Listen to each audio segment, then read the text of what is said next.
Hello বন্ধুরা, আশা করি তোমরা সবাই ভালো আছো, সুস্থ আছো। ট্রাভেল উইথ আয়ন ওয়ার্ল্ডের আর একটা নতুন ভিডিওতে তোমাদের স্বাগত জানাই।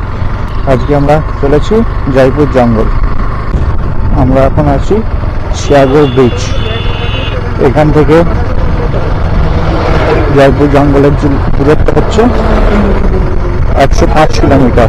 আমাদের যেতে সময় লাগবে 3 ঘন্টা। আমরা তাড়াহুড়ো করবো না, আস্তে আস্তে যাবো। আর ওই শিয়াগর নদী আমরা উদয়নারায়ণপুর হয়ে, পুরসুরা হয়ে, আরামবাগ হয়ে সোজা চলে যাব জয়পুর জঙ্গল। শিয়াগর থেকে আমরা নেব ডান দিকে, সোজা চলে যাবে উদয়নারায়ণপুর। আমরা এখন চলে এসেছি উদয়নারায়ণপুর। আমরা সোজা যাব, সিগন্যাল খোলা আছে আমাদের।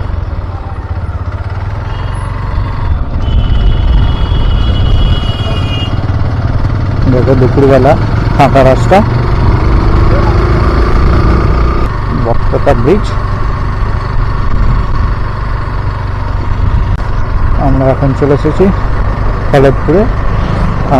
এই আলাম মিশন, কত বড় মিশন দেখতে পাওয়া যাচ্ছে। এখান দিকে দামোদর নদী দেখতে পাওয়া যাচ্ছে। রাস্তার অবস্থা খুবই খারাপ। এদিকে আমরা চলে এসেছি দামোদর নদীর কাছে। হাওয়াতে জলটা কত সুন্দর লাগছে। সামনে রাস্তা আছে, আমরা যাব বাম দিকে।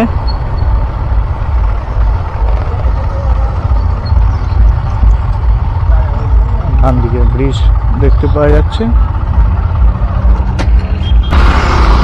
ডান দিকে গেলে চলে যাবে আমরা কলকাতা। আমরা এখন সোজা নিয়ে নেব, উঠে পড়েছি রোডে।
আমরা এখন চলে এসেছি জয়পুর জঙ্গলে,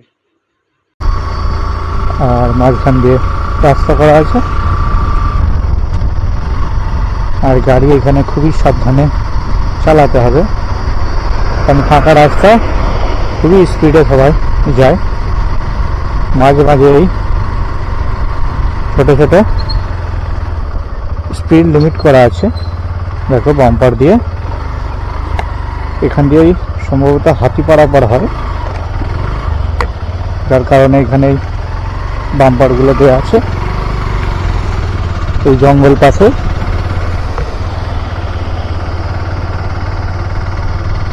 এদিক দিয়ে ছোট ছোট সব রাস্তা করা আছে ভিতরে যাওয়ার জন্য।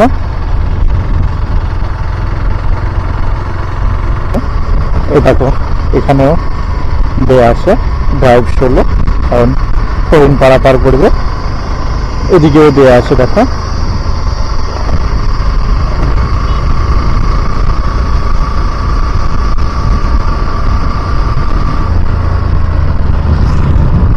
দেখো এখানে সব ছোট ছোট এরকম স্পিড লিমিট করা আছে, যাতে গাড়ি খুবই আস্তে যায়, কারণ যে কোনো সময় এই জায়গা দিয়ে হরিণ বা হাতি পারাপার করে। আমার এই ভিডিওটা যদি তোমাদের ভালো লেগে থাকে তাহলে আমার চ্যানেলটিকে সাবস্ক্রাইব করো, লাইক করো এবং পাশে থাকা বেল বাটনটি প্রেস করে দিও, যাতে আমি কোনো নতুন ভিডিও আপলোড করলে সবার প্রথমে নোটিফিকেশান তোমাদের কাছে পৌঁছে যায়।